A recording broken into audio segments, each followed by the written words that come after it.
இன்னைக்கு இந்த வீடியோவில் எதை பற்றி பார்க்க போகிறோம்னா, கொலம்பியா நாட்டில் 1949 டிசம்பர் 1ஆம் தேதி பிறந்த the most powerful lord of drug dealer அப்படின்னு அழைக்கப்படுற மிஸ்டர் பாப்லோ எஸ்கோபர் அவரை பற்றி தான் இன்னைக்கு இந்த வீடியோவில் பார்க்க போகிறோம். அவரை பற்றி பேசணும்னா கண்டிப்பான முறையில் இந்த ஒரு வீடியோவை பத்தாது. ஏன்னா அவரோட ஸ்டோரி ரொம்ப பெரிய ஸ்டோரி. அவரை பற்றி பேசணும்னா பேசிக்கிட்டே போகலாம். நமக்கு தெரிஞ்ச அளவு ஷார்ட்டாக அவரை பற்றி சில முக்கியமான டீட்டெயில்ஸை மட்டும் இன்றைக்கி இந்த வீடியோவில் பார்க்க போகிறோம்.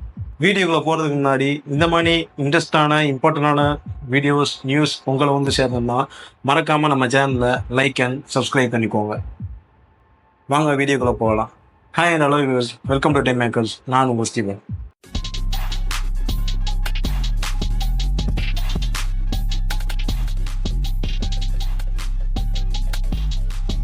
யார் இந்த பாப்லோ எஸ்கோபர் அப்படின்னு பார்த்தீங்கன்னா, கொலம்பியா நாட்டில் 1949 பிறந்த ஒரு நபர் தான் இந்த பாப்லோ எஸ்கோபர். இவரோட ஃபேமிலியை பார்த்தீங்கன்னா ரொம்ப கஷ்டப்படுற ஒரு ஃபேமிலியிலேருந்து தான் இவர் வந்தவர். இவரோட ஃபுல் நேம் பார்த்தீங்கன்னா பாப்லோ எஸ்கோபர். இவரை ஃபுல் நேம் உங்களுக்கு ஷார்ட்டாக புரிகிற மாதிரி எஸ்கோபர்னே பேசலாம், ஏன்னா அதான் கொஞ்சம் ஈஸியாக இருக்கும். இந்த எஸ்கோபர் பார்த்தீங்கன்னா சின்ன வயசுலேருந்து அவர் நாட்டில் சின்ன சின்ன தப்பு மட்டுமே, அதாவது காரு திருட்டு, லாட்ரி டிக்கெட் விற்கிறது, சிகரெட் விற்கிறது, இந்த மாதிரி சின்ன சின்ன தப்பு பண்ணிக்கிட்டு இருந்த இவர் கொஞ்சம் கொஞ்சமாக அவரோட க்ரைம் எல்லாத்தையுமே அதிகரித்து அந்த க்ரைம் சர்க்கிளில் வர பழக்க வழக்கம் எல்லாத்தையுமே கொஞ்சம் ஸ்ட்ராங்காக பழகி, அதுக்கப்புறம் தான் இவர் கொக்கைன் பிஸ்னஸில் இறங்கலாம் அப்படின்ட்டு தன்னோட கூட்டாளிகளோட சேர்ந்து கொக்கைன் பிஸ்னஸில் இறங்க ஆரம்பிக்கிறாரு. அப்படி கொக்கைன் பிஸ்னஸில் இறங்கின இவர் தென்னாப்பிரிக்காவிலேருந்து கொக்கைன் இலைகளை வாங்கிட்டு கொலம்பியாவில் தனியாக ஒரு ஃபேக்டரியே வச்சு ரன் பண்ணி அந்த கொக்கைன் இலைகளை கொக்கைன் பவுடராக மாற்றி அங்கே இருக்கிற கொலம்பியா மக்கள் எல்லாத்துக்குமே சேல் பண்ணியிருக்காரு. இவரோட கொக்கைன் பிஸ்னஸ் பார்த்தீங்கன்னா, இவர் கொலம்பியாவுக்கு மட்டும் கொக்கைன் டிஸ்ட்ரிபியூட் பண்ணாமல் கொலம்பியா நாட்டை சுற்றி இருக்கிற அனதர் கண்ட்ரிக்கும் இவர் கொக்கைனை டிஸ்ட்ரிபியூட் பண்ணி சேல் பண்ணியிருக்காரு. அப்படி சேல் பண்ணி ஓரளவு நல்லா லாபம் அடைஞ்ச இவர் தன்னோட கொக்கைன் பிஸ்னஸை இம்ப்ரூவ் பண்ணணும்னு இது வரைக்கும் யாருமே கொக்கைனை அமெரிக்காவில் கொண்டு போக முடியாத அளவுக்கு இருந்த கொக்கைன் போதைப் பொருளை இவர் முதலாக அமெரிக்காவுக்குள்ளே ரொம்ப ஈஸியாக கொண்டு போய் அங்கே கொக்கைன் பிஸ்னஸை சேல் பண்ண ஆரம்பிக்கிறார். அப்படி சின்னதாக ஆரம்பிச்சு இவரோட பிஸ்னஸ் பார்த்தீங்கன்னா கிட்டத்தட்ட நாடு முழுவதுமே இவரோட பேர் பரப்பப்படுது.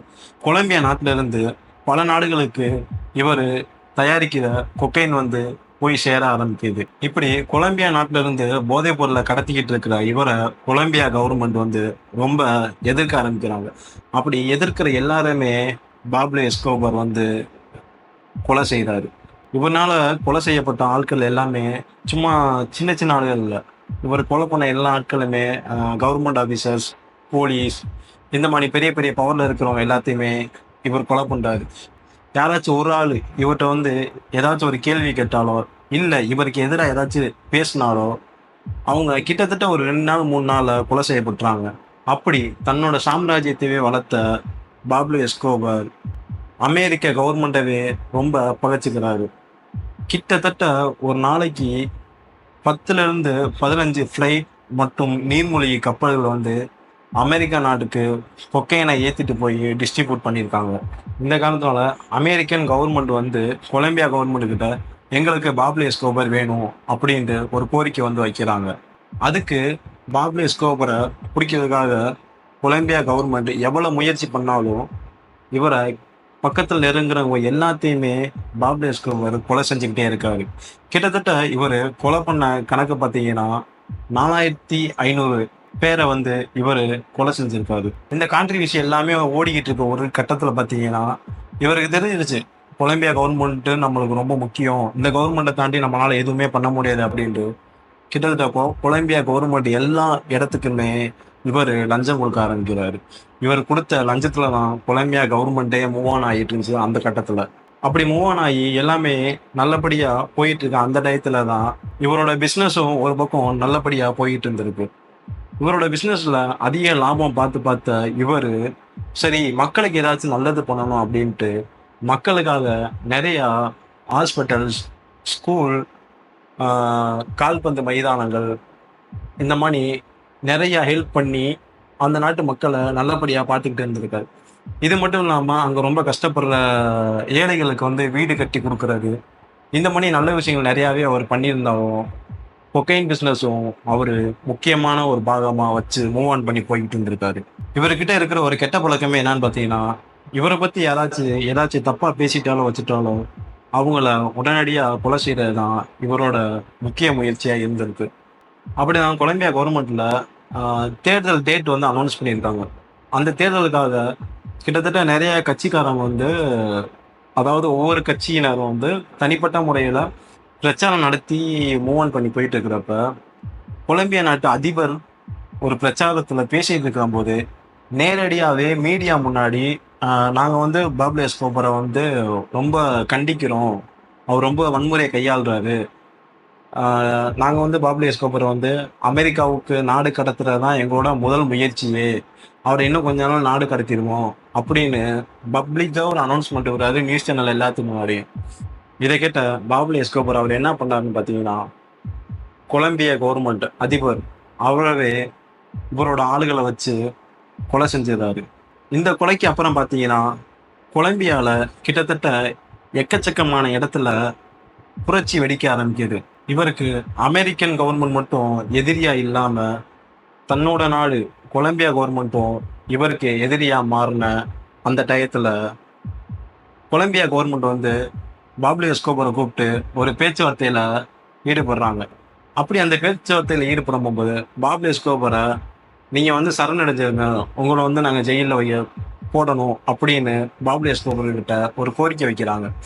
அந்த கோரிக்கையில பாப்லோ எஸ்கோபர் சொன்ன ஒரே ஒரு விஷயம், என்னை விட்டுருங்க, நான் ஜெயிலில் அரெஸ்ட் ஆக முடியாது, அதுக்கு பதிலாக அமெரிக்காட்ட கொலம்பியா வாங்கினேன், அதாவது பொருளாதார ரீதியாக கொலம்பியாவில் நிறைய பிரச்சனை வரும்போது கொலம்பியா கவர்மெண்ட் வந்து அமெரிக்கா கிட்ட கிட்டத்தட்ட $10 மில்லியன் வந்து கடனாக வாங்கியிருக்கிற அந்த டயத்தை இவர் நோட் பண்ணி வச்சுக்கிட்டு, நீங்கள் அமெரிக்கா கிட்ட கடன் வாங்கின அந்த $10 பில்லியன் என்னால் அடைக்க முடியும், நான் அமெரிக்கன் கவர்மெண்ட்டுக்கு அந்த $10 பில்லியன் கொடுத்துறேன், அதுக்கு பதில் நீங்கள் என்னை விட்டுருங்க அப்படின்னு ஒரு டீல் பேசியிருக்காரு கொலம்பியா கவர்மெண்ட் கிட்ட.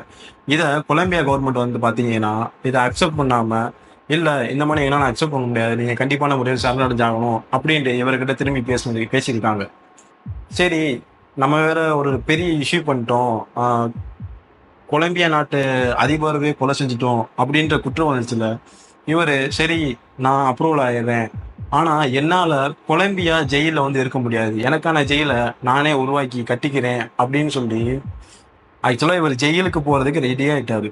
ஆனால் ரெடி ஆனது மட்டும் இல்லாமல் இவர் வந்து நான் இருக்க போகிற ஜெயிலை வந்து நானே உருவாக்கி கட்டிக்கிறேன் அப்படின்ட்டு இவர் தனிப்பட்ட முறையில் ஒரு ஜெயிலை உருவாக்கி, அதாவது ஆக்சுவலாக அது ஒரு ஜெயில்னு சொல்ல முடியாது, நேமுக்கு வேணால் அது ஜெயில்னு சொல்லலாம், கிட்டத்தட்ட உள்ளவே கால்பந்து மைதானம், கிளப்பு, இந்த மாதிரி எக்கச்சக்க விஷயம் வந்து உள்ள ஒரு சொகுசு வாழ்க்கை வாழ்றதுக்கு ரெடி பண்ண மாதிரி ஒரு சின்ன ஜெயிலே ரெடி பண்ணி அதில் இவரை கொலம்பியா கவர்மெண்ட் வந்து சிறை அடைக்கிறாங்க.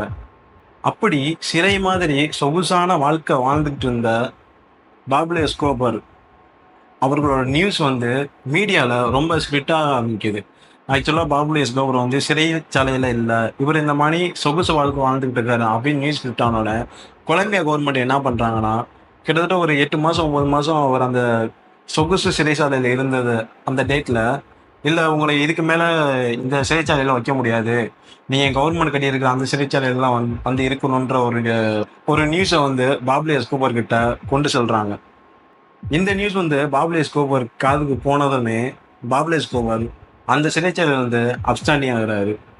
கிட்டத்தட்ட ஒரு 2-3 வருஷமா பாப்லோ எஸ்கோபர் எங்கே இருக்காரு, எப்படி இருக்காரு, உயிரோட தான் இருக்காரா அப்படின்னு யாருக்குமே தெரியாம அவர் கொலம்பியா கவர்மெண்ட்டையும் சிக்காம கொலம்பியாவில் ஒரு சின்ன பிளேஸில் வாழ்ந்துட்டு இருந்திருக்காரு. ஆனால் கொலம்பியா கவர்மெண்ட் பாப்லோ எஸ்கோபரை எப்படியாச்சும் வெளியே வர வைக்கணும்னு பாப்லோ எஸ்கோபர் அவரோட கூட்டாளிகள், ஃப்ரெண்ட்ஸ், அவரோட பார்ட்னர்ஸ், இந்த மாதிரி கிட்டத்தட்ட 450 பேரை சுட்டு கொலை செய்கிறாங்க. இந்த நியூஸை கேட்டுமே பாப்லோ எஸ்கோபர் வெளியே வரவே இல்லை. இது போக அமெரிக்கன் கவர்மெண்ட் வேற எங்களுக்கு பாப்லோ எஸ்கோபர் வேணும் அப்படின்னு அமெரிக்கன் கவர்மெண்ட் கொலம்பியா கவர்மெண்ட்டுக்கு ரொம்ப ப்ரெஷர் கொடுத்துக்கிட்டே இருந்திருக்காங்க.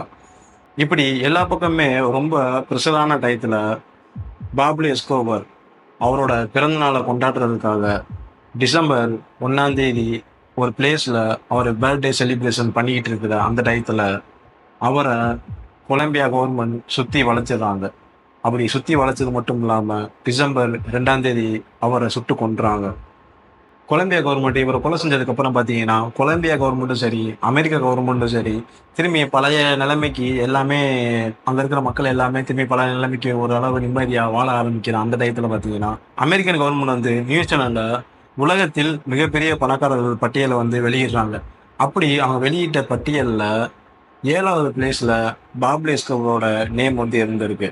அதாவது ஒருத்தர் ட்ரக் மட்டுமே வித்து இவ்வளவு பெரிய பணக்காரர் ஆக முடியுமா அப்படின்ற அளவுக்கு கிட்டத்தட்ட எல்லா நாடுமே ரொம்ப ஆச்சரியமா பார்க்கப்பட்ட ஒரு நபர் தான் பாப்லோ எஸ்கோபர்.